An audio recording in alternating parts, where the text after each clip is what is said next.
नमस्कार दोस्तों, आज मैं आप सभी के समक्ष ग्यारस माता की कहानी प्रस्तुत कर रही हूँ।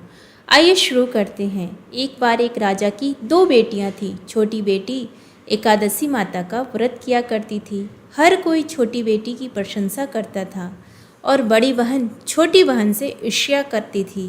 पड़ोसी राजा के बेटे को छोटी बेटी पसंद आ गई। यह देखकर बड़ी बहन बहुत क्रोधित हो गई और अपनी छोटी बहन को मारने की कोशिश करने लगी। एक बार उसने लड्डू में जहर मिलाकर छोटी बहन को खिलाने की कोशिश की। एक बार उसने मटके में जहरीला सांप रखकर छोटी बहन के कमरे में रख दिया। एक बार उसने छोटी बहन को पनघट और पानी भरने के लिए ले जाकर धोखे से कुएं में धक्का दे दिया, परंतु हर बार ग्यारस माता उसे बचा लेती थी क्योंकि वह ग्यारस माता की परम भक्त थी। बड़ी बहन बहुत परेशान हो गई कि छोटी बहन किसी भी तरह नहीं मरती। एक दिन वह अपनी छोटी बहन से बोली, मेरी प्यारी बहन, भगवान ने हमें सबकी मृत्यु किसी न किसी रूप में लिखी होती है, पर क्या तुम्हें पता है कि तुम्हारी मृत्यु कैसे होगी? छोटी बहन बहुत सीधी थी। उसने कहा, मेरे पालतू तोते के गले में जो हार है, मेरी जान उसमें अटकी हुई है। यदि कोई मेरे तोते को मारकर उसके गले का हार पहन ले तो मेरी मृत्यु हो जाएगी, और जब वह उस हार को उतार देगा तो मैं जीवित हो जाऊंगी। उस रात छोटी बहन अपने पिता के पास गई और बोली, पिताजी, मुझे शक है कि यदि मैं मर जाऊं तो मुझे जलाने की बजाय मेरी लाश को हमारे पुराने महल में एक खाट पर सुला देना। पिताजी बोले, प्यारी बेटी, तू ऐसा क्यों बोल रही हो? 2 दिन बाद तो तेरी शादी है। छोटी बेटी बोली, पिताजी, समय का कोई भरोसा नहीं होता।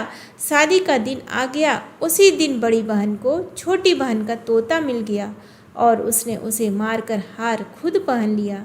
ठीक उसी समय छोटी बहन मूर्छित होकर गिर पड़ी। यह देखकर बारातियों में हलचल मच गई। राजा ने हकीम को बुलवाया, परंतु हकीम ने कहा, राजकुमारी ना तो मरी है और ना ही जिंदा है, यह एक जीवित लाश के समान है। राजा बहुत परेशान हो गए। बड़ी बेटी ने पिता से कहा, पिताजी, मुझे छोटी बहन के मरने का बहुत दुख है, लेकिन इससे भी ज़्यादा दुख इस बात का है कि बारात वापस चली जाएगी और आपकी बदनामी होगी। आप मेरी शादी राजकुमार से करवा दीजिए। राजा को यह बात सही लगी और बड़ी बेटी को छोटी बेटी के कपड़े पहनाकर फेरों में बैठा दिया गया।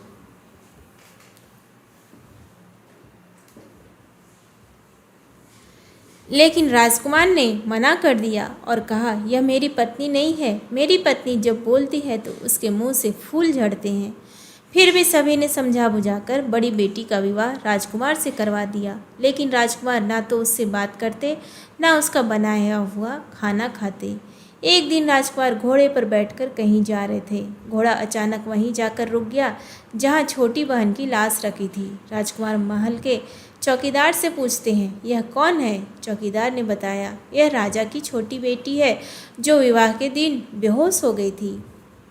राजकुमार समझ गए कि यह उनकी पत्नी है। उन्होंने पूरी रात अपनी पत्नी के पास बिताई। सुबह जब छोटी रानी जीवित हुई तो वह रो पड़ी। राजकुमार ने उससे सारा सच पूछा और उसने बताया कि उसकी बहन ने तोते के गले का हार चुरा लिया था। राजकुमार ने यह जानकर योजना बनाई और अपने बेटे के जरिए बड़ी रानी से हार मांगने को कहा। बड़ी रानी ने अंततः हार दे दिया। जैसे ही छोटी रानी ने वह हार पहना, वह हमेशा के लिए जीवित हो गई। राजकुमार ने सारी सच्चाई राजा को बताई और बड़ी रानी को उसके किए की सजा दी। ग्यारस माता की कृपा से छोटी रानी का उसका अधिकार मिला। सभी ने ग्यारस माता की जय जयकार की। ग्यारस माता की जय।